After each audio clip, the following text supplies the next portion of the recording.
On the morning of May 14, 1988, Amaury Rivera, a young man from Puerto Rico, photographed a giant disc, followed and circled by two jet interceptors. What makes the sensational pictures even more interesting is Rivera's claim that he had contact with the occupants of this UFO.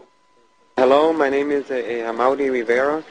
I live in Puerto Rico, and back in 1988, I was working in a nightclub, and there was a musical group there. One of my cousins wanted me to photograph the musical group, and she loaned me a camera with some film. On my way back home, I encountered two small beings, two small strange men, which I didn't think were men from outer space. And they took me somewhere where there were other people besides myself, other human people, like from Puerto Rico, I guess. From here, another human being showed up. He claimed to be from a distant planet. He was dressed in black. He had a dark skin, but he was not a Negro. He had a long black hair up to the shoulders, and he spoke to us with the mouth, verbally, and no telepathic speaking. He showed us various projections, which looked very real, the projections, and he informed us about a whole bunch of things that are even still incredible to me.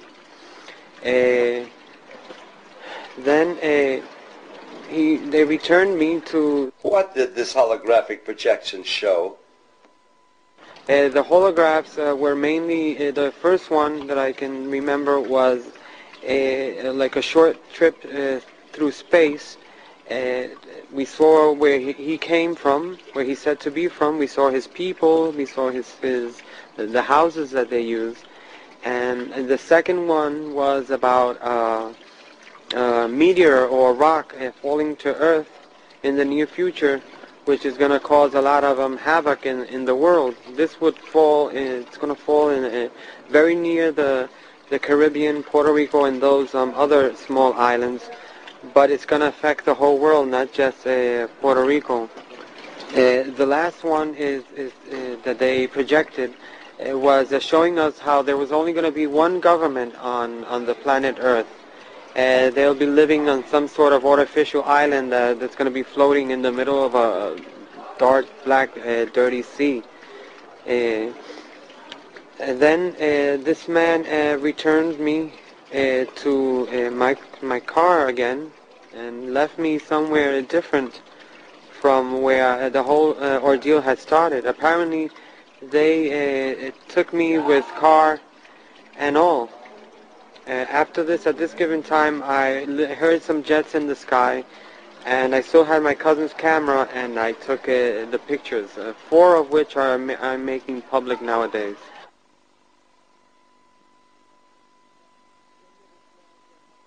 So the jets followed the UFO? Yes, it was. They seemed to be surveilling it. I only got to capture just one of the jets in the photograph, but there were 3 of them.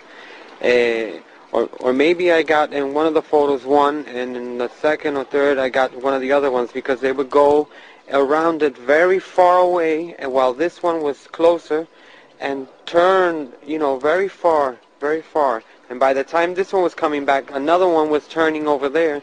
There was always one or the other close to the object, to the UFO. Jorge Martin has carefully investigated this case. Rivera's case to me, is a very special one and a very important one, because in Amaury's case, he was abducted and he was taken away by aliens. One of them was human-like, and 2 small creatures that they explained to him were some type of genetical or biological organic android that they made to do some chores outside, so they don't have to risk themselves in our environment. That's what they explained to him, the so-called human alien that he saw in the craft. And it's important also because of the evidences that he has on the case, because when he was released, he had a camera with him, and he was able to take pictures of the object that apparently had abducted him, the craft, flying saucer type, and also some jet fighters from the United States, excuse me, F-14 again, In most of these cases in the island, F-14s are involved with these situations of chasing and harassment and checking on these objects when they are seen in the different areas of the island. And he was able to get them in those pictures together.